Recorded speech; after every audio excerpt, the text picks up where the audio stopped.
اس نے حضور علیہ السلام نے ایک موقع پہ ارشاد فرمایا، قسم کھا کر فرمایا، قسم کھا کر، فواللہ للفقر اخشاکم علیکم، اے میرے امتیو مجھے تمہاری مفلسی کا کوئی خطرہ نہیں، تمہارے فقر و فاقے کا کوئی خطرہ نہیں۔ آج کا سب ڈرتے ہیں نا مفلسی سے، حضور فرماتے ہیں مفلسی ڈرنے کی چیز نہیں زیادہ، پھر ڈرنے کی کون سی چیز ہے؟ فرمایا ولیکن اخشا علیکم ان تبسط علیکم الدنیا۔ اس کا خلاصہ کیا ہے کہ مجھے تو تمہاری زیادہ مالداری کا ڈر ہے، غربت کا اتنا ڈر ہے، غربت ڈرنے کی چیز نہیں بلکہ زیادہ ڈرنے کی چیز کون سی ہے؟ مالداری۔ ولیکن اخشا علیکم ان تبسط علیکم الدنیا، مجھے یہ خطرہ ہے کہ کہیں تم پر دنیا کی فراوانی نہ ہو، دنیا زیادہ نہ آوے، تمہارے رخ نہ کرے۔ کما بسطت علی من کان قبلکم، جیسے تم سے پہلے لوگوں پر دنیا کشادہ کی گئی۔ پھر کیا ہوگا؟ فرمایا فتنافسوها کما تنافسوها، جیسے ان کے اندر دنیا کی رغبت، اور دنیا کی ایک خاصیت ہے کہ جتنی آ جائے اتنی زیادہ طلب۔ حضور علیہ السلام نے فرمایا کہ دو بھوکے ان کو کبھی شیری نہیں ہوتی، ایک ہو جس پر دنیا کی بھوک سوار ہو گئی، ارب پتی بن جاوے، لیکن دنیا کی وہ پیاس بجھتی نہیں بلکہ بڑھتی۔ دنیا کی خاصیت، ایک آدمی جو ہے وہ مہینے میں 20,000 کماتا ہے، اب اس کا جی چاہے گا کاش کہ میں 20 کے بجائے 40 کماتا۔ ایک آدمی 1,00,000 کما رہا ہے مہینے میں، اس کی پیاس کی کیا ہوگی؟ کاش کہ میں 2,00,000 کماؤں۔ ایک آدمی 30 لاکھ ماہانہ اس کی آمدنی ہے، اس کی تمنا کیا ہوگی؟ 60 لاکھ، یعنی جتنی دنیا ہو اتنی۔ چنانچہ حضور علیہ السلام نے فرمایا اگر بنی آدم کے لیے ایک وادی ہو سونے کی، دو پہاڑیوں کے درمیان جو پورا سونے کا بن جاوے، وہ تمنا کرے گا کہ ایک اور وادی مل جاوے۔ اور پھر فرمایا کہ بنی آدم کے پیٹ کو قبر کی مٹی کے سوا کوئی چیز نہیں بھرتی۔ تو فرمایا فتنافسوا کما تنافسوا، جس طرح ان کے اندر وہ مقابلہ آریائی کا اور ایک دوسرے سے آگے بڑھنے کا جذبہ پیدا ہو گیا، مجھے خطرہ ہے کہیں تمہارے اندر بھی وہ حالت پیدا نہ ہو۔ اور پھر کیا ہوگا؟ فرمایا پھر کیا ہوگا؟ فتہلککم کما اہلکتہم، پھر تم کو بھی اسی طرح ہلاک کر دے جیسے ان کو ہلاک۔ اس نے غربت بھی امتحان، مالداری بھی امتحان، لیکن خطرناک امتحان کون سا ہے؟ ہاں، غربت کے امتحان میں پاس نکلنا آسان، لیکن مالداری والے امتحان میں، ہاں کوئی مالداری کے امتحان میں پاس نکل گیا تو پوزیشن والا ہوگا۔ اس لیے حضور علیہ السلام نے یہ بھی فرمایا کہ لا حسد الا علی اثنین، ایک ہے حسد، حسد تو حرام، حسد کا مطلب کسی کی اچھی حالت دیکھ کر اندر سے جلن پیدا ہو اور انسان یہ آرزو تمنا کرے اس کی یہ اچھی حالت ختم ہو جائے، یہ حسد، یہ باطنی کینسر ہے۔ اللہ ظاہری کینسر سے بچاوے اور باطنی کینسر سے۔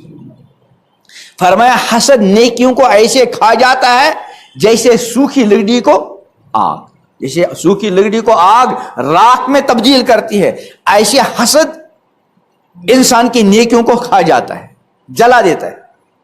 ایک ہے حسد، وہ تو ہے حرام، ایک ہے رشک۔ رشک کا مطلب کسی کی اچھی حالت دیکھ کر اندر یہ تمنا ہونا کہ اللہ مجھے بھی عطا کرتا، جلن پیدا نہیں ہوئی، اس کی اس اچھی حالت کے ختم ہونے کی تمنا، لیکن اندر سے جی چاہ رہا ہے اس کو تھی اللہ اس کی برکت سے مجھے، اس کا نام ہے رشک۔ یہ رشک کیا ہے؟ جائز، حرام نہیں۔ لیکن امام الانبیاء حضرت محمد عربی صلی اللہ علیہ وسلم ارشاد فرماتے ہیں کہ قابل رشک دو لوگ ہیں، دو طرح کے لوگ ہیں۔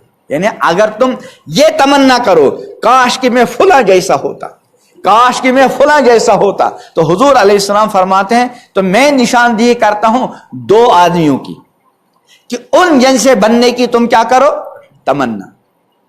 ان میں ایک مالدار بھی ہے، چنانچہ فرمایا رجل آتاہ اللہ مالا، وہ اللہ کا بندہ جس کو اللہ نے مال دیا حلال طریقے سے، اور مال دینے کے بعد فسلطہ علی حلقۃ فی الحق، پھر اللہ نے اس کو اپنے اس مال پر مسلط کر لیا حق کے راستے میں خرچ کرنے کے لیے۔ کہیں غریب تلاش میں، کوئی غریب ہو، کوئی یتیم ہو، کوئی بے سہارا ہو، کسی جگہ کوئی دین کا کام ہو رہا ہو، میں اپنا مال خوب خرچ کروں۔ تو اگر ایسا مالدار ہے وہ تو قابل رشک، لیکن ایسا مالدار بننا ذرا کارِ دارد والا مسئلہ ہے. ہاں جب آدمی مال کمانے میں لگتا ہے اس کا آگے کوئی یعنی کوئی نشانہ نہیں، آدمی کوئی کام کرے اس کا کوئی نہ کوئی مقصد تو ہے. اب ایک آدمی نے پوری زندگی مال جمع کرنے میں لگائی اور اربوں کمایا، مقصد کیا ہے؟ مقصد کیا ہے؟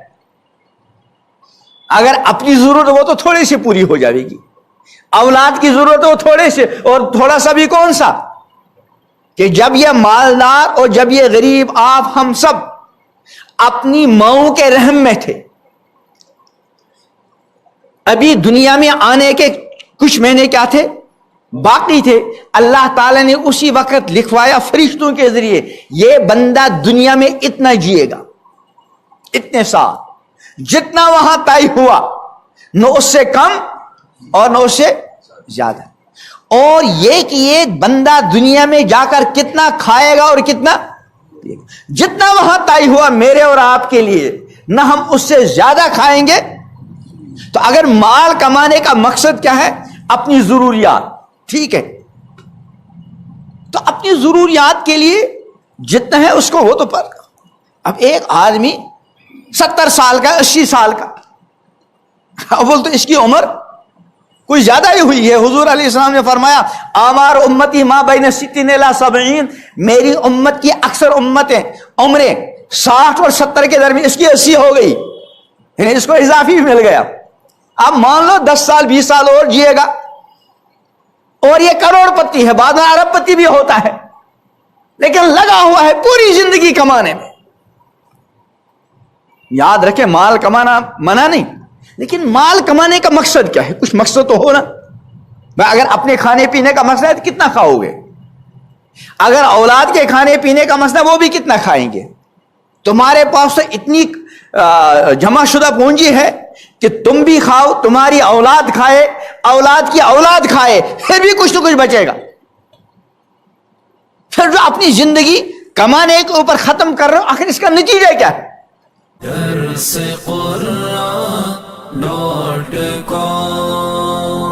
www.darsequran.com